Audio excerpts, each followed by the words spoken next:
Hi, I'm Stu Kagan. Welcome to Born Scrappy, the podcast for scrap metal exporters and traders. Join me in conversation with some of the most experienced traders and operators that have helped shape this incredible industry. In today's episode, we're joined by Michael Lyon. Michael has been in the metals industry for over 55 years and is the most experienced and knowledgeable trader out there. In the 70s and 80s, he pioneered scrap moving into both China and Korea. He was also chairman of Sims Metal Management Asia, where he was head of global Non Ferrous for the group. He's currently chairman of the BIR's International Trade Council and the host of BIR's topical show, The Challenge. There's so much more I can say about this brilliant man, but let's rather let him do the talking. But first, intro.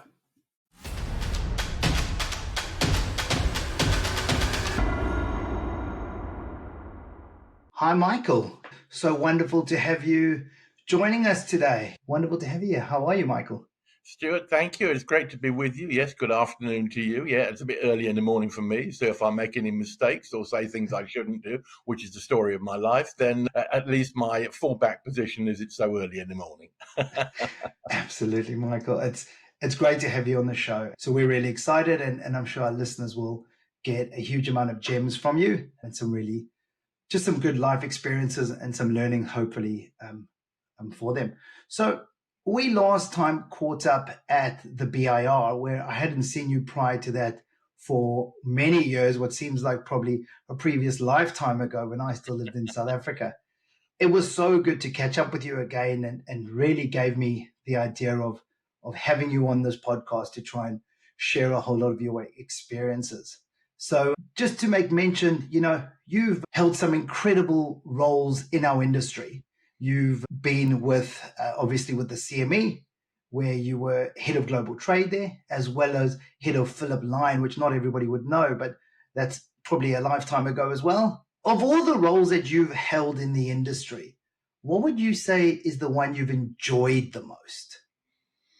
Yeah, that's an interesting question, Stu, and something of a curveball to start with. I suppose for a large amount of the time, Phillip Lyon was, because we built it into what was undoubtedly the largest trader of non-ferrous scrap in the world, and there were virtually no countries in which we didn't do business.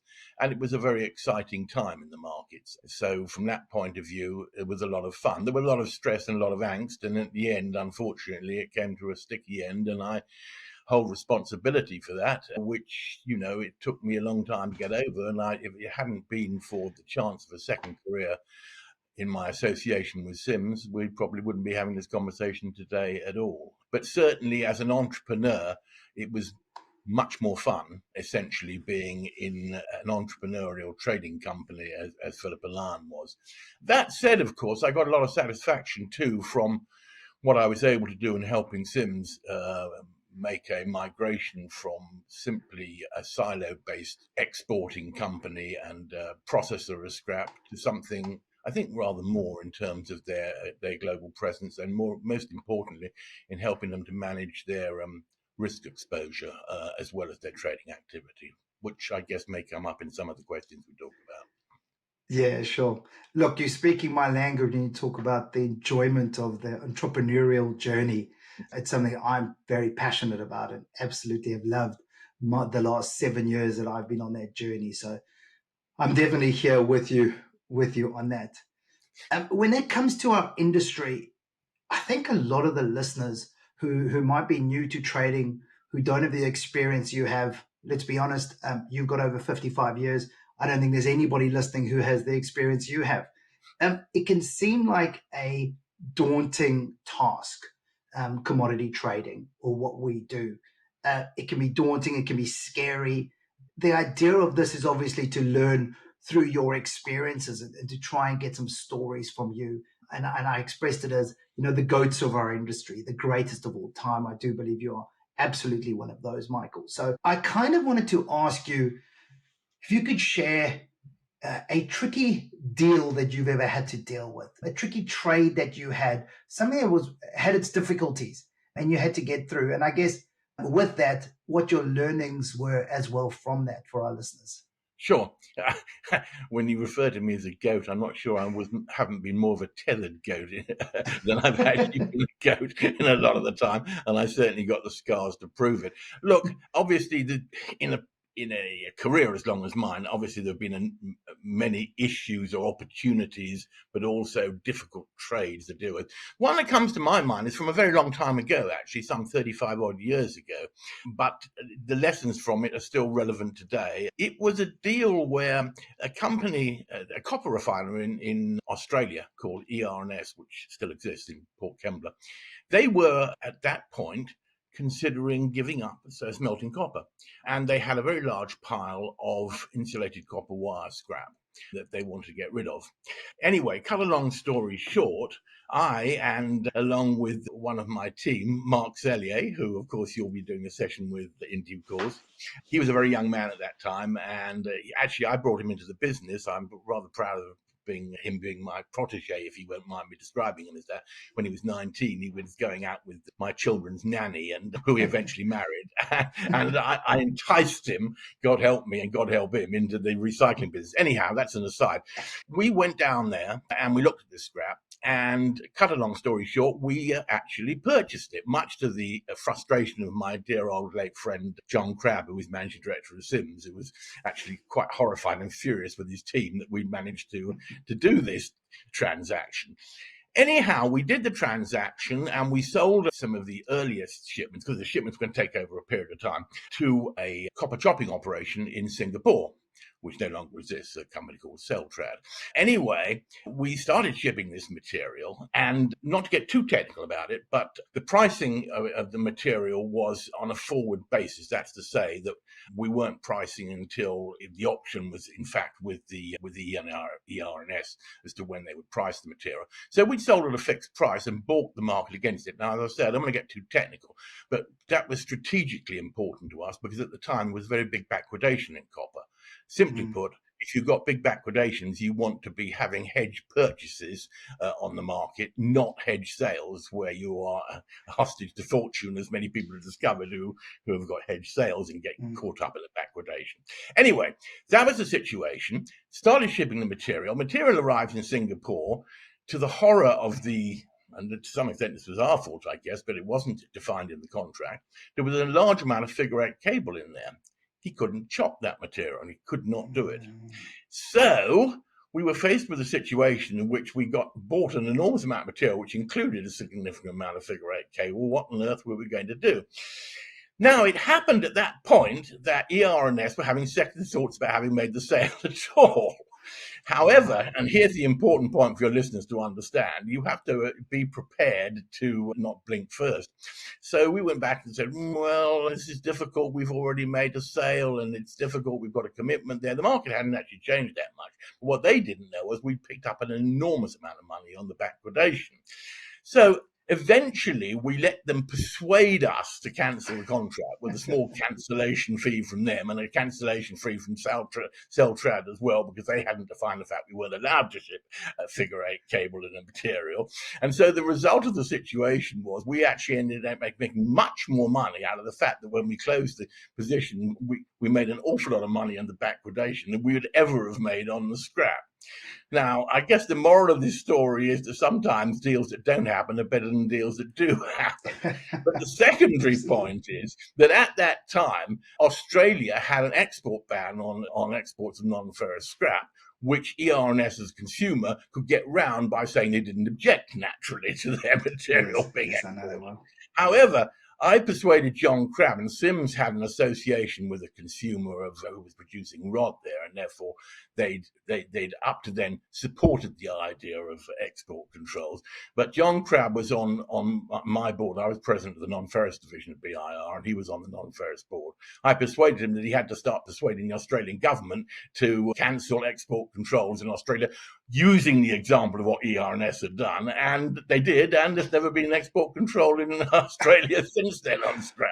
So I don't know what conclusions you draw from all of that, but like I say, the best deals sometimes are the ones that just don't happen. Absolutely, that's brilliant. On the topic of having to make tough decisions, that's around a deal, but has there been situations in your career where you've had to make a really tough decision or taken a calculated risk? I mean, I'm sure I there's think, heaps of them. If you can think of one story or teach our yes, Stu. I listeners. mean, obviously there are many occasions when you're confronted with that as a trader, but one that particularly comes to mind, because it probably was the most significant one from my point of view, was again in Philip and Lion times. Actually, we were the largest exporter of copper scrap to China in the early days. This was when it was all done by the SOEs, the state-owned enterprises. There was no private enterprise at that time.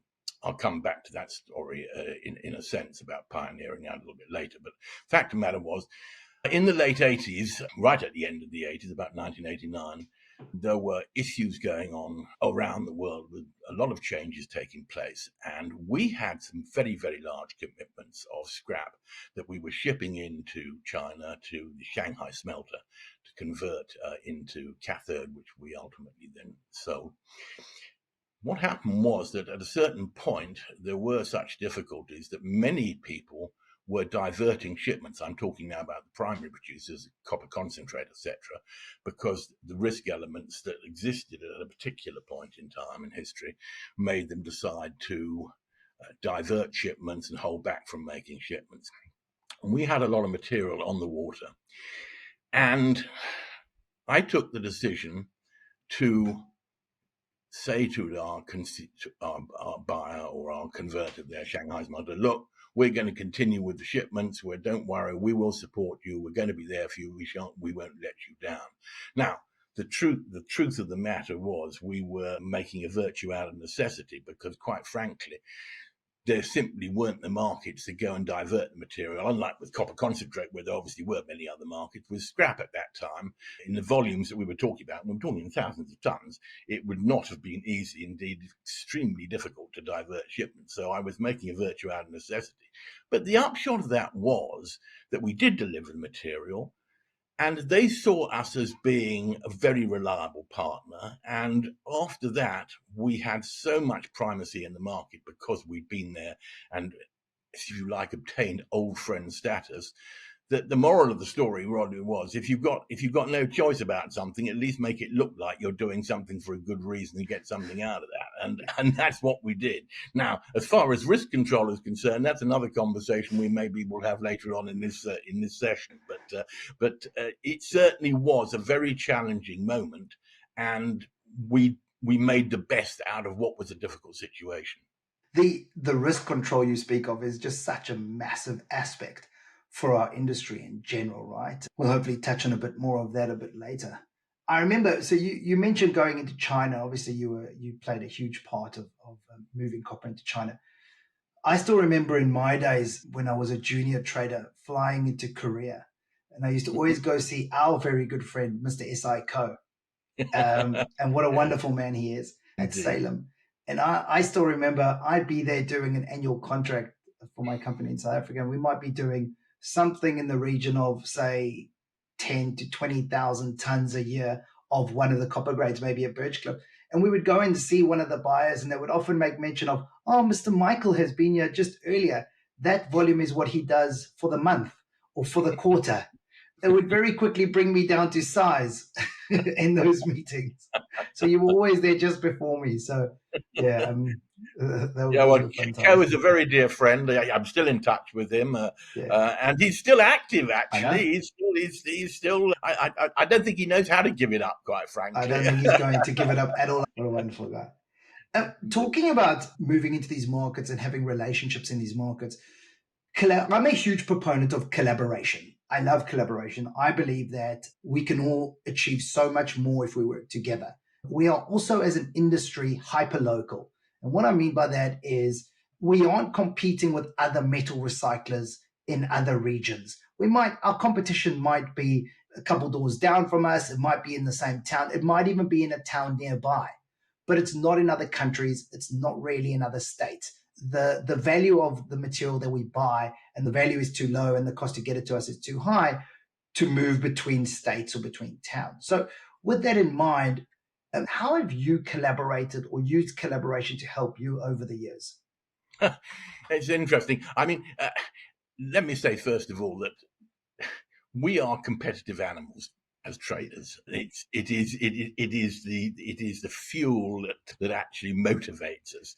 So I think that where collaboration from a trade point of view is concerned, there is always the element of first mover's advantage. And I think that whilst people may start out with the best of intentions, their ability to maintain that only exists so long as they see their advantage in it. So, I mean, this is why I've often said that partnerships very, very rarely work. Why do partnerships very rarely work? Because there is a point in time when one party perceives they're providing more and getting less than the other. It's almost inevitable that will happen at a certain point.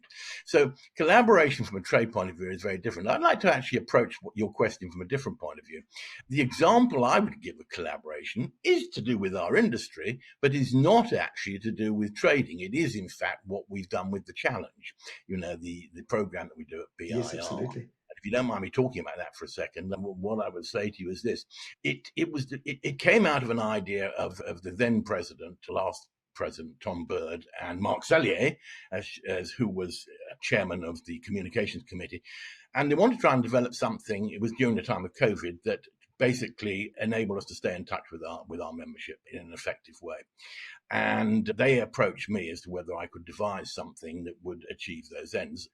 And it started off with being virtual, obviously, because we couldn't have any convention meetings. But the important elements to doing that were having, first of all, something that, and you've used this term a lot in stuff you've said about people being able to relate to it. So it was very important that we were able to generate a program that had a format that people could genuinely relate to and would actually engage them and capture and keep their attention, but also that actually was going to give them information that actually was worthwhile to them. Now, that's often easier said than done, but we were very fortunate in as much as, first of all, that we were able to get together, three of us, Mark Sellier, Murat Bayram, and myself, the three amigos, as we've come to be known.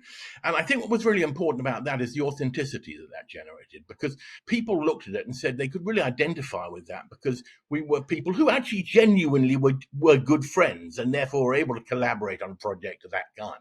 So we did so, and we were able to not only provide information that was, because one of the important points was it was crucial real-time information that actually people wanted, not looking back historically or giving a review of what had happened. Traders are, have momentary attention, as you and I both know, and therefore they're only interested in, what am I going to get out of this? So, we would have a section of it where we would discuss issues that were prescient at the time, or whether it was the massive problems there was at a certain point in freight rates going up, or whether it was regulatory controls. But the point of this is it was a collaboration where genuinely the three of us were able to get together and work together and provide something back to the industry in a collaborative fashion, and to do so with authenticity. So that's my collaboration take. I love that, Michael. I mean, that's exactly on point. That collaboration that you guys do with the challenge is incredible. And subsequently, you've had John Sacco as well, who obviously really personifies collaboration as well, in my opinion. Works with the whole team, works with everybody to try and... He's a good mate of mine too. Yeah, and he does amazing things for the industry, absolutely. So, thank you for that. And that's absolutely key that I think our listeners take out of it, that collaboration within the industry is absolutely helpful.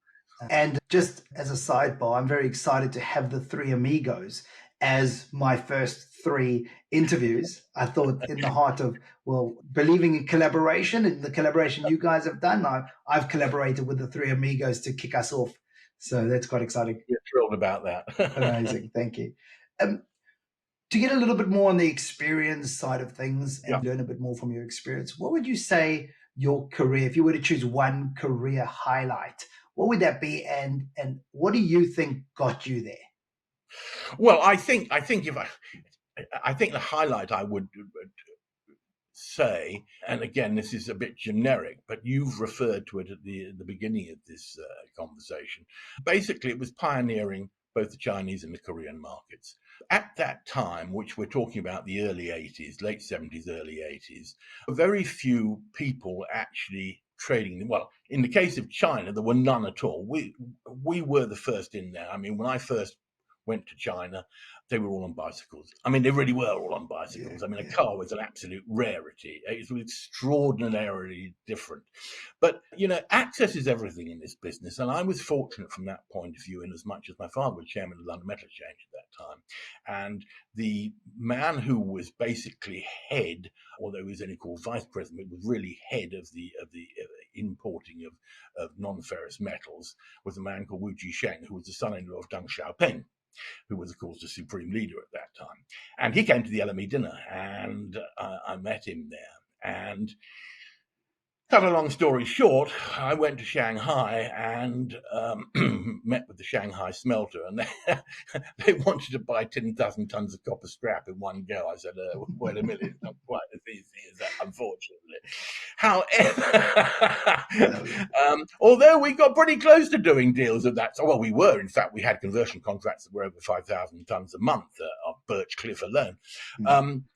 But the development of that activity in China, and likewise with the help of SICO and Sale Lim in Korea, I think were, for me, pioneering those two markets. And I hope I'm not being too bombastic in saying that, but I can genuinely say that, I was in there before other people were, and we were very big players at that point in time. And it worked.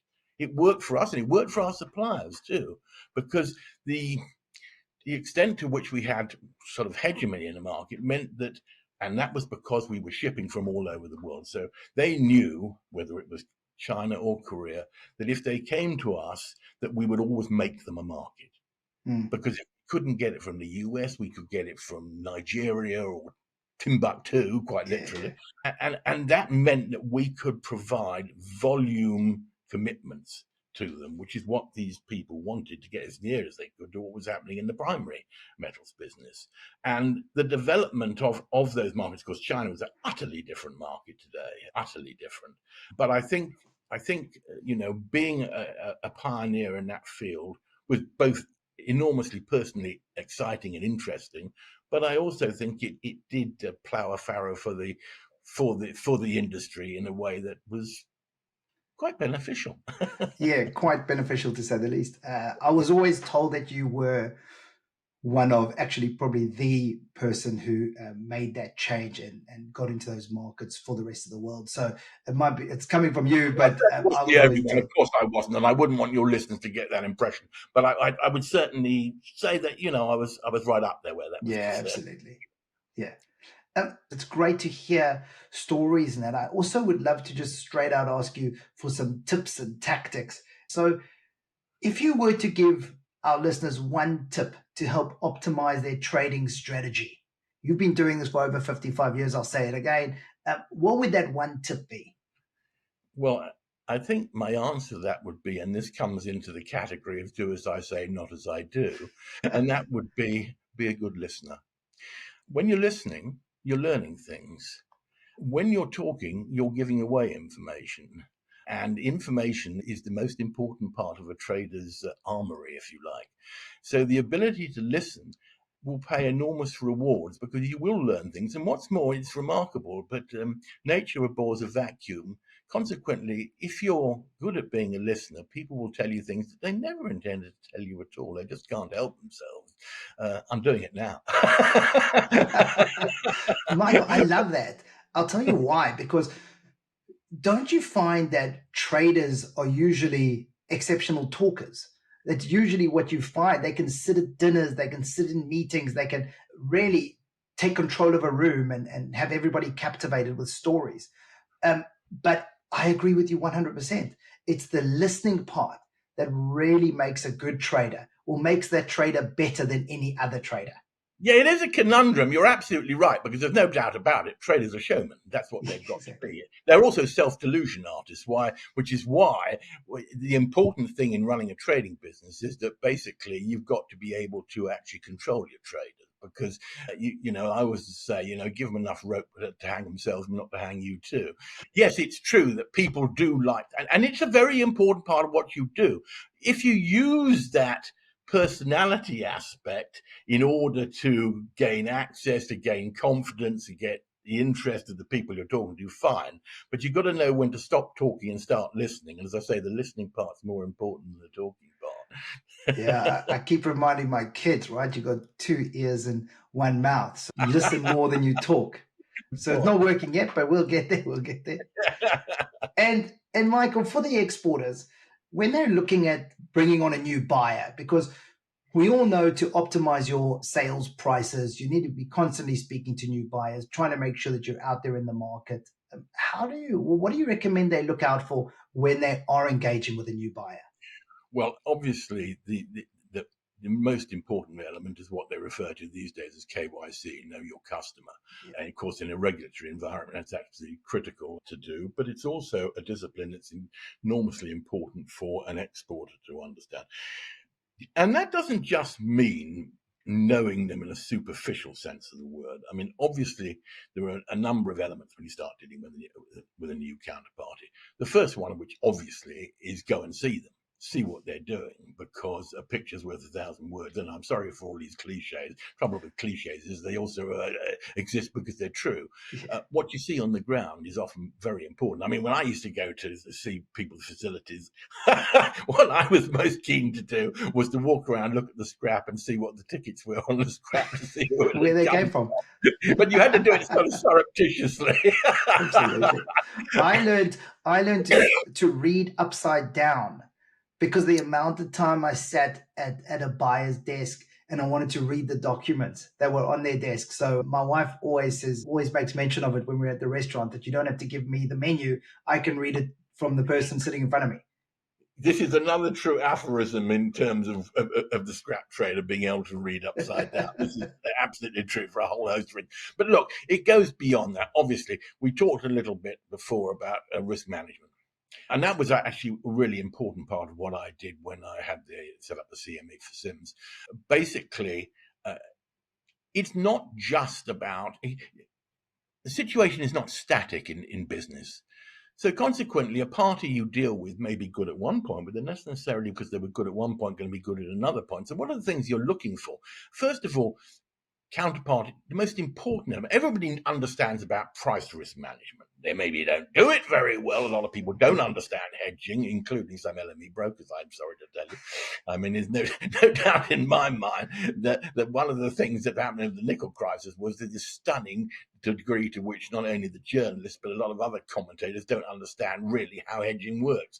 But I shouldn't distract from the point here. The point is this: in knowing your customer, you also need to understand there are some elements you can't control. You don't know what risk they've got with their own counterparties. That can be very important. But counterparty risk is about, as I say, a great deal more than price. It's the most important elements in a contract are the ability for the party to perform.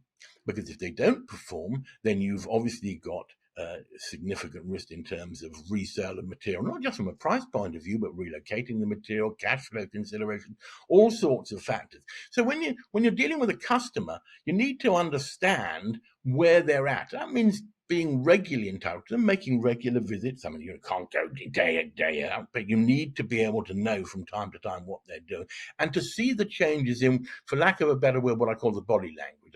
Well, sometimes that's quite literally, but certainly in a figurative sense as well, as to what is going on. If you start to see instructions for shipments getting slower, if you start to see payments or the kind of claims you're getting, the sort of things that are happening. And, I think of one particular example, a very, very large copper smelter in China. And we did business with them. And after one thing I was actually quite proud of, that I will say as a career achievement, was when the debacles took place in 2004 and 2008 in China, in terms of performance. I can actually say that we were, and I was, the first mover to institute deposits, upfront deposits on payments. We did introduce that element first, and I will say that against anybody else. We did it first. We started off with many at 40% deposit, so that was going to cover any kind of risks we had in terms of relocating materials and that sort of thing. Back to the story of the Chinese consumer. Well, they were very big, but there's a couple of elements that really started to make me feel we didn't want to go on doing business with them. And here's a funny one. If you see people paying too much, you probably should worry. If something's too good to be true, it probably is. So if you see somebody constantly much better in the market than anybody else, you really need to worry, because it may in the short term seem wonderful in terms of, oh, well, you're getting a better price. But you have to ask yourself, why are they paying a better price and how are they able to pay a better price? And I saw this happen with the Chinese consumer. And then they started saying, oh, they didn't want to pay the deposits, and they wanted to go to LCs and they wanted to open. And I said, even though they were very big and a number of our competitors were saying to them, I said, we're out of here. I do not want to deal with these people anymore. We are not going to deal with them. Long story short, they did go bust in a pretty major way and caught a lot of people up. So, understanding counterparty risk, understanding what your customer is, not only in terms of what they're doing now, but what they're doing as you go forward in your relationships, and not overcommitting with anybody. Don't put all your eggs in one basket. You mentioned 2008. I joined the trading team of my previous metal recycling company in South Africa in about middle of 2007. I still remember very well what happened in 2008. My very good friend and mentor, Michael Mobsas, was on an aeroplane from South Africa very quickly to get to China to try and negotiate all those contracts. So, yeah, and that's an interesting one too, because this comes back to making value judgments about your customers, because obviously Sims had the same situation, and it was particularly poignant in terms of Zorba, which was enormous commitments. We were generating enormous quantities. What we did was to make value judgments about people that we would go on doing business with and get them to pay back over a period what they owed us, because they're quite simply, if we foreclosed on them, they were just going to go bust and we weren't going to get anything. So we had to make certain value judgments about who we supported and enabling them to have the opportunity to repay us over a period. And we did, and we got all our money back off all of them. We really did. And that was incredible. I guess that was something I was in my Sims association lifetime. That was the thing I was most proud of. We managed to do that. But the important point for listeners to understand is you need to make judgments, and sometimes, as I say, out of necessity, making virtue out of necessity, as to how you're going to go about recovering a situation if you can. But you've also got to know when to walk away from the situation too. Yeah, I was always told sometimes your first loss is your best loss, and you have to know when to walk away. Yeah, exactly right. Absolutely. You've obviously been on both sides. You've handled the buying from other metal recyclers, and you've obviously sold it into the end user. There would be exporters that you prefer. There'd be certain, even when I guess you were at CME, you would have had certain divisions or certain regions that you prefer. What do you think separates those people or businesses from the other exporters or the other suppliers? Obviously, it's a different answer in terms of when I'm talking with a trader's hat on from when I'm talking about basically a salesman's hat on, if you will, which is the case when I was working with Sims, as a processor of scrap. So let's talk about the first case from the trader's point of view. I think the important thing to remember when you're operating as a trader in terms of who you do business with and why you do business with them is I can almost never, I can think of one supplier I had during Philip and Nairn's days who I actually definitely didn't like, but who the business was good with and who actually performed. But basically, ours is a relationship business. It is supremely a relationship business, which is why it'll always have characteristics that are very different from other types of activity, because it is relationship based. So if you don't feel comfortable with somebody, if you don't get on with them, then it's going to go wrong sooner or later. However attractive the opportunities seem, you're going to live to regret it at some point if you don't have a comfort level with those people. On the other side of the coin, in developing business with people, particularly in this day and age when business is so transparent and competition is so great and information, not like the old days, is now so proliferated that why somebody should do business with you rather than somebody else, in the end, the old adage, friendship is worth a quarter of a cent a pound. But there is some truth in that. I mean, basically, the relationships you develop have got to be because people prefer to do business with you because they enjoy doing business with you. And that works in reverse too. You've got to have a comfort level with the people you're doing business with. It goes back to the know your customer point in a sense too. I think that's a really, really important element. Mm. You don't have a comfort level with the people you're dealing with. It's going to go wrong sooner or later. And Yeah, so, the industry is becoming very transactional because of all the competition that there is and the amount of information that is out there, I guess. yeah, But on that topic about information out there, I remember hearing, forget the telex. You were dealing well before telex, well before fax machines. You were dealing with cable, yeah, right? You were having to send cable yeah. when you were at other countries. If you were doing any trades, that's kind of how you communicated. So how have you seen, I mean, I guess that sums it up, but how have you What do seen you, the metal recycling landscape change in all your time? obviously you must have. I hadn't written down any notes about this conversation, but I was going to answer the question precisely the way you've managed to answer it already for me, which shows what a good trader you are. It's the ability to anticipate. It's exactly true. That, of course, is how it has changed, obviously, enormously. The example you give is a perfect example. Indeed, when I first started doing business, it was cables. They're actually quite hilarious because we used to have secret codes and things because in certain parts of the world you had these secret codes with your suppliers because basically people would go and bribe the cable clerk to give the competition would go and bribe the cable clerk to get the That's classic. information of what was in the cable. I think people pretty soon figured out what those rather basic kind of codes were, but nonetheless, and of course, it obviously, that information flow isn't just obviously what happened in terms of the speed at which things happen. And when I first doing cable line to places like Pakistan, it took 3 days to make a telephone call. It took 3 days to send a cable sometimes. And that was if you bribed the clerk in order to put your cable first in the priority. So obviously things from a communication point of view are the most obvious. But obviously so much went along with that in terms of the transparency of the business. I mean, nowadays, I keep talking about Timbuktu, there probably isn't any scrap there anymore anyway.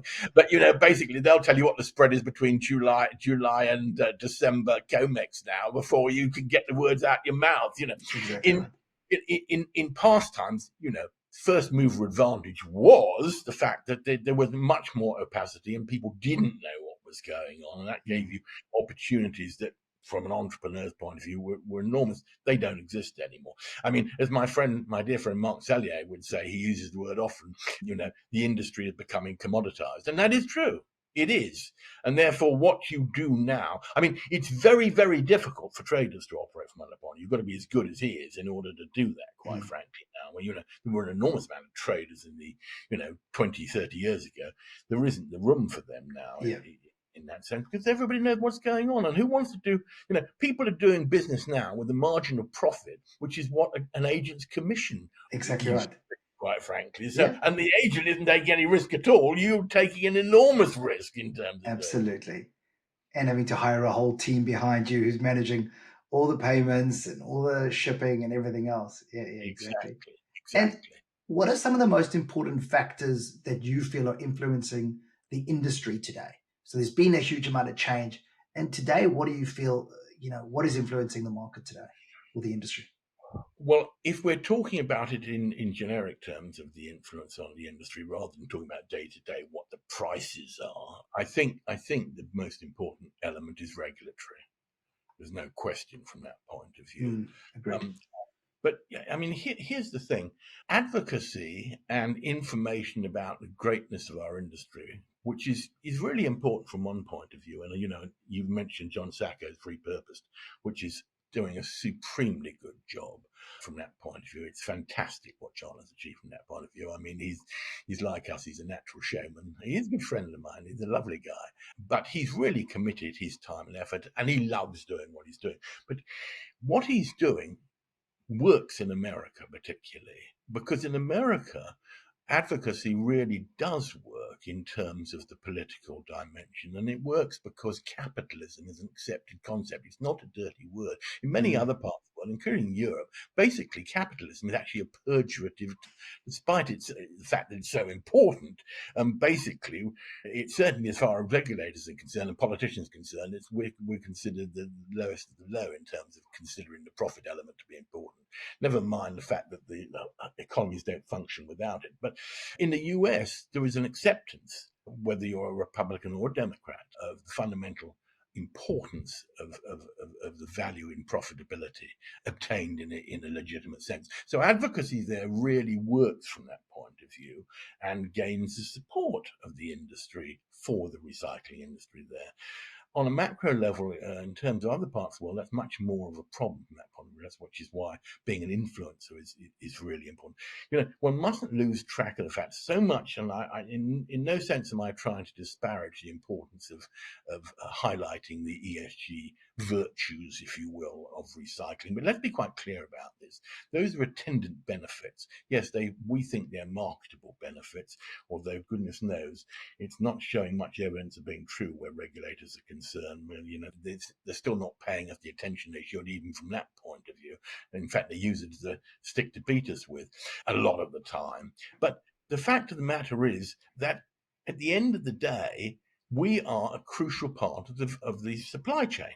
We are really, particularly where metals are concerned, an enormously important part of the supply chain. I don't need to go into percentages. You know how important things like non-ferrous scrap is and ferrous scrap is to those respective industries, and becoming increasingly so.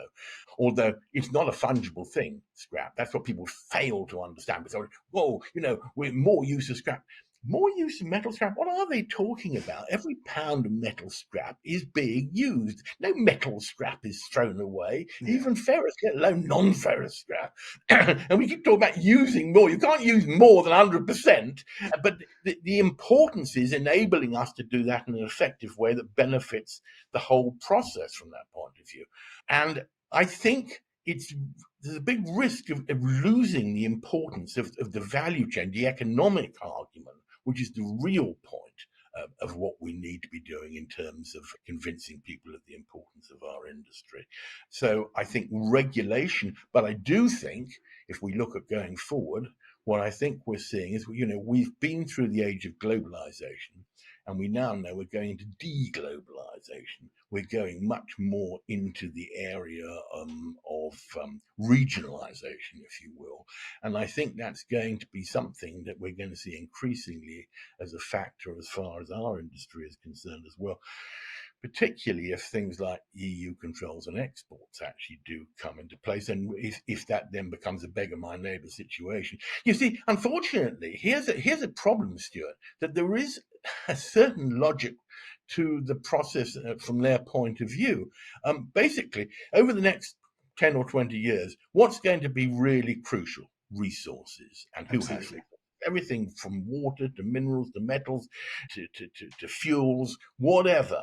Resources is going to be the most important area of competition, if you will. So protecting those resources where they exist in a superficial sense makes a lot of sense from their point of view. Now, you and I know that if you don't have a properly functioning free market, you will not be able to support the recycling industry and grow the recycling industry, which is necessary in the ways that it should. But that escapes the attention of the politicians. They can't see that far. They can only see as far as the end of their voting slips. And basically, therefore, from their point of view, there's a certain crude logic to the idea, well, it's a resource, let's keep it. I think that's going to be an enormous problem in the next few years for us. It's frustrating for me to see because, I was certainly part of the process of getting the freedom of export controls back 40 years ago, both in my role at BIR and in Europe and with the BSMA, which is the BMRA of today in the UK. And to see it being rolled back now is frustrating indeed. And it's the biggest threat that we face as an industry. I was going to say it's a little bit scary, actually. And I think we watch the space, but hopefully be as proactive as possible, and influencers out there and who can have any influence makes as much noise and can do as much as possible to have an impact. We mustn't think by sitting around everything will go our way. We have to be proactive and actually create change. So absolutely. Even by that, I don't mean making the change to globalization. I mean actually restricting the change. Indeed. Yeah, absolutely. Talking about material not going to waste. There's been a change in material. We find that there is different grades of scrap over the years in your period of time. Do you think that there'll be further changes that we're likely to see as metal recyclers over time?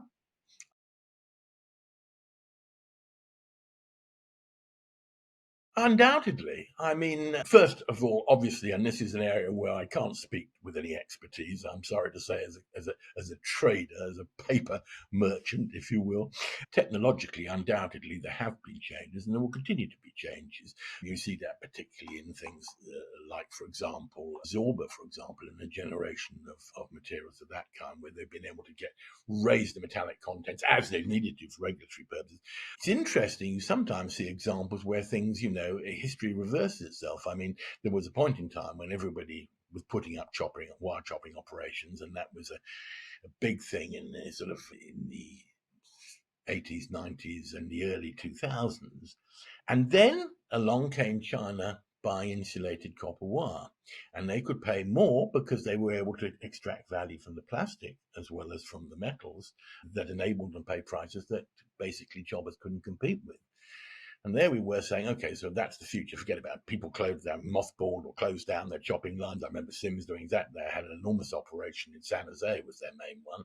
Closed it down, sold all the stuff off. And then we find ourselves a few years later with a change in regulations, such as insulated copper wire couldn't be shipped into China anymore. And guess what? Everybody started opening chopping operations again.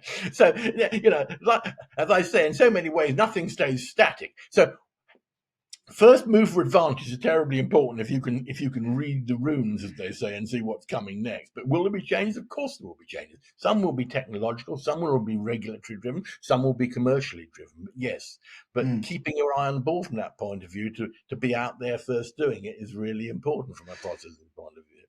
You talk about being able to read the room or see what's coming. I mean, how many times have I and you been asked, what's the market going to do next month? Right?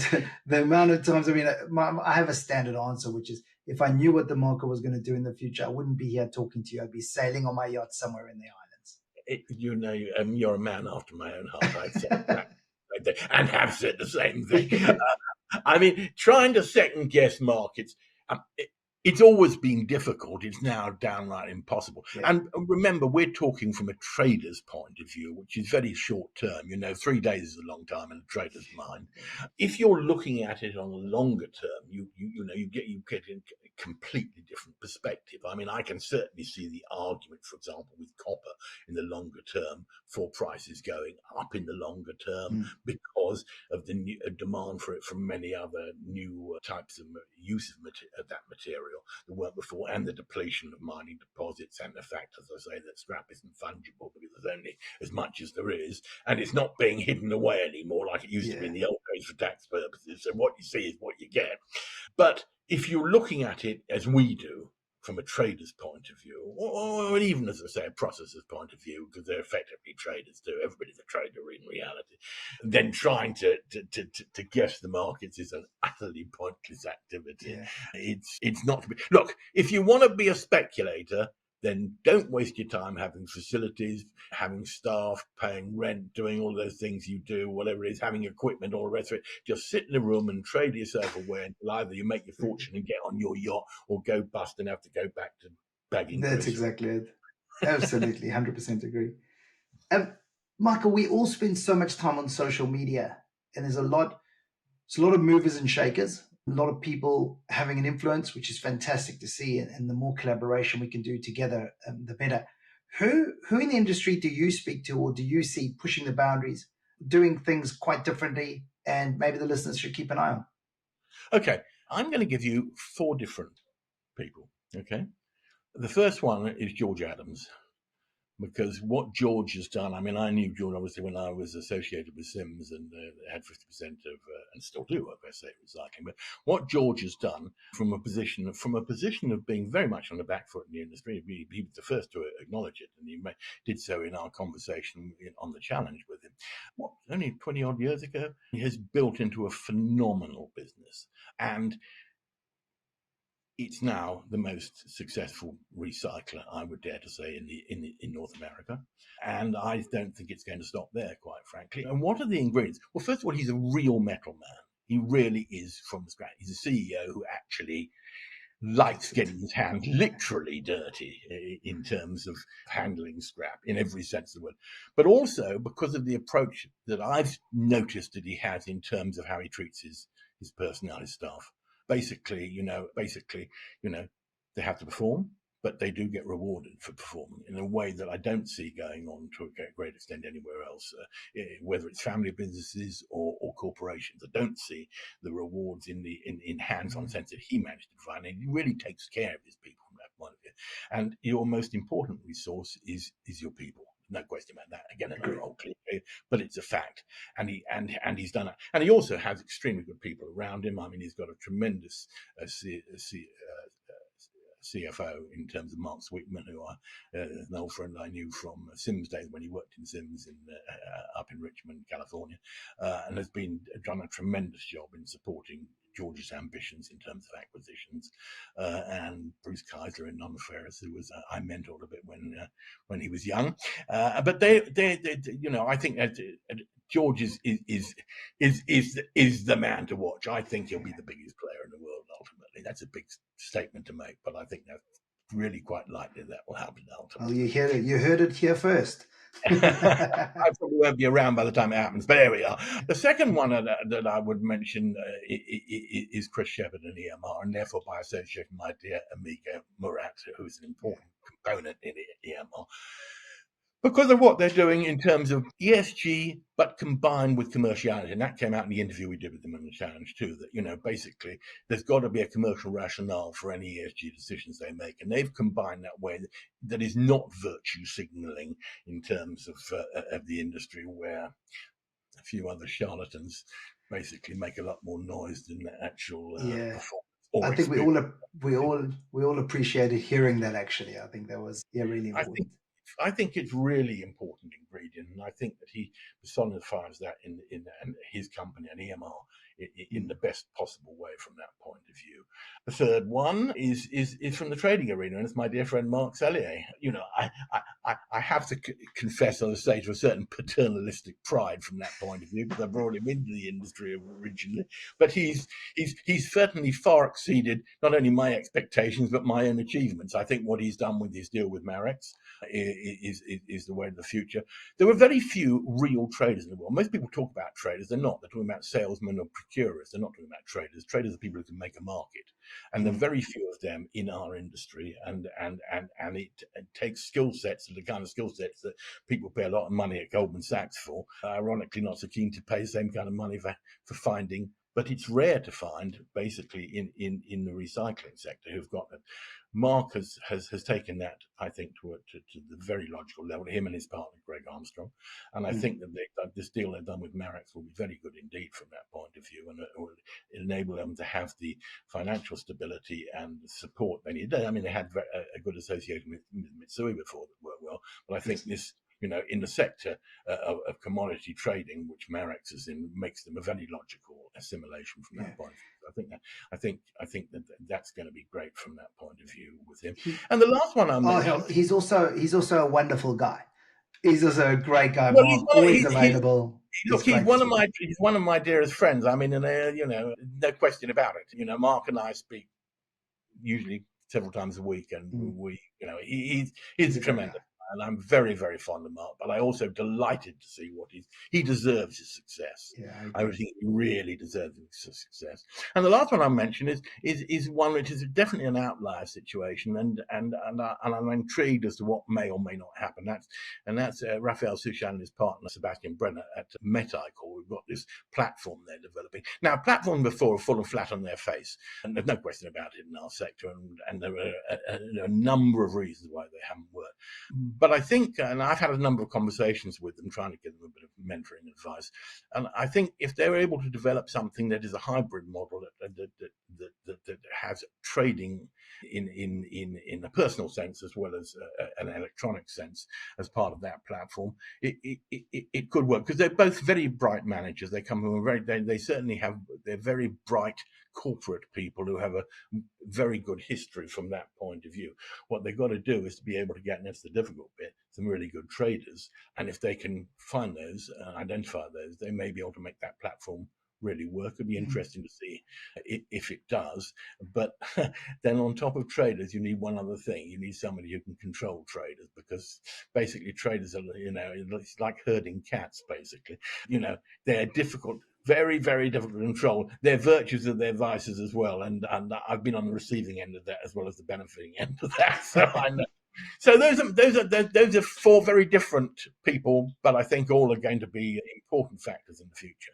And interesting about the platform, because, I wanted to ask you what you think the next 10 years looks like, or what does the industry look like in 10 years' time? Well, of course, the great thing about that is, it's the great and the bad thing is whether I'm around to answer if I'm right or wrong about that in 10 years' time is a moot question.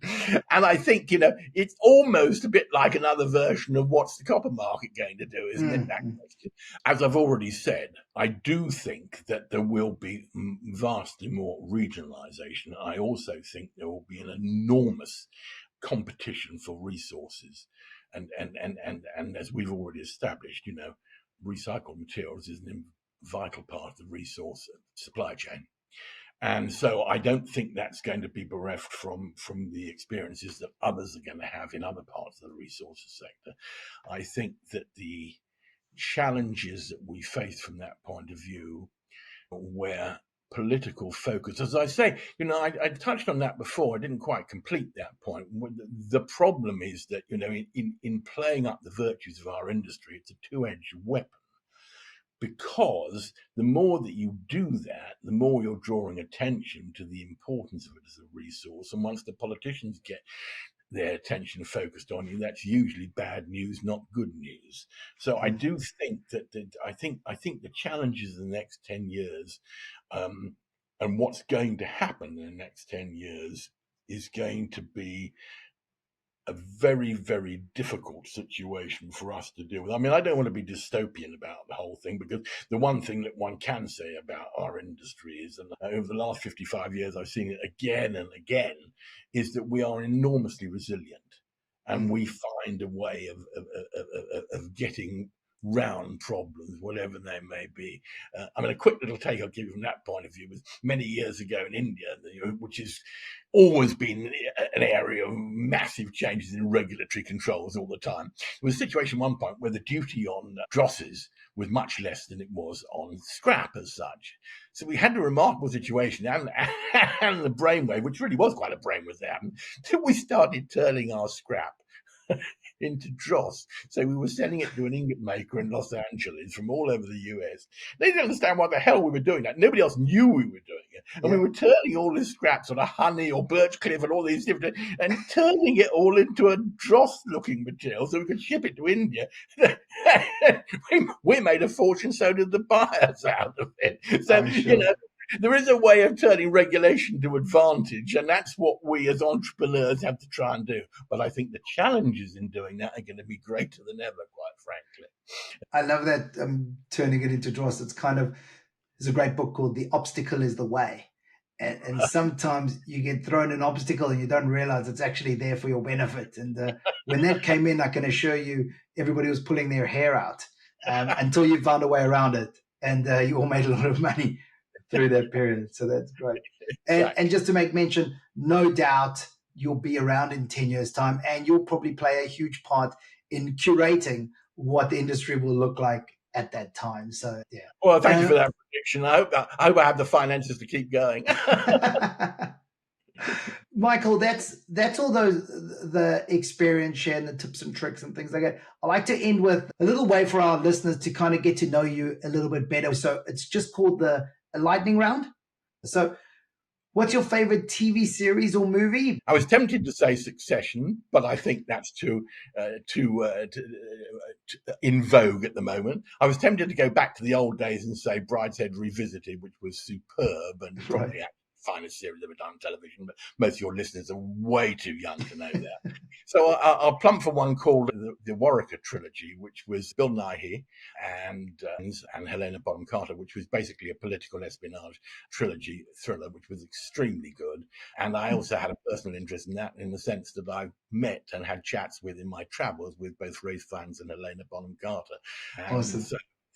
But it is tremendously good, very compelling. The head of Succession means I need to go watch it, because Succession is definitely up there for me. Yeah, Succession just a bit too obvious in my opinion. Yeah, no, I got you. It's very fun. Yeah, exactly. And favorite place to visit? It's an interesting one, because I spent my life obviously traveling around the world. Exactly. So my favorite place to visit is the Mandarin Grill at the Mandarin Oriental Hotel in Hong Kong. Not necessarily the best food in the world, but it's home. It's a second home to me. And the Right. Mandarin Grill actually treat me like a king all over the world, so I love them dearly. And That's amazing. my favorite restaurant is there. It's the Mandarin Grill in Hong Kong. Brilliant. Favorite book? Favorite book? I think I'm actually going to come down on, because I love all this espionage stuff, on a John le Carré book called A Perfect Spy, which was basically somewhat autobiographical as well, but superbly written. It really is. It's now quite a few years old, obviously. It was made into a TV series too, by the way, a number of years ago. But I think was absolutely, he's a captivating writer. He and Len Dayton are my two favorite writers. And from the old days, Evelyn Moore as well, in terms of things like Brideshead Revisited. So that's my taste, if you're listening to that. And favorite quote? I've got one from the Eastern world and one from the Western world. Yes. The one from the Eastern world is the one that I'm incapable of abiding by, which is a closed mouth catches no flies. Which we spoke about earlier, exactly right. Which we spoke about earlier. And as far as the West, if you can count your true friends on one hand, you are very fortunate. Brilliant. I love that. Last one. Teach me something, anything. Do you know where the first Chinese LME brand copper came from and was registered by? I don't. Do you? I'll tell you who it was. It was Philip and Lan. It was me, basically. It was Shanghai Smelters, old style, standard cathode, that we registered when we were still on the LME as well for them, and delivered 25 tons into Singapore warehouse. And that was the first of many millions of tons that they delivered to the LME later. Oh, brilliant. Well, Michael, thank you so much for being a part of the show. I'm super excited to have you on the show. Excited to have the three amigos. Brilliant to hear all your stories, to learn from your experience. Well, thank you, Stuart, for inviting me. I felt very honoured to have been your guest on the show. I thoroughly enjoyed it. I wish you every success with the series of podcasts, and to all of the other people you'll be interviewing over the series and the years. So good luck to you, and thanks again so much. It's been fun. Thank you, Michael. Great fun. Thanks.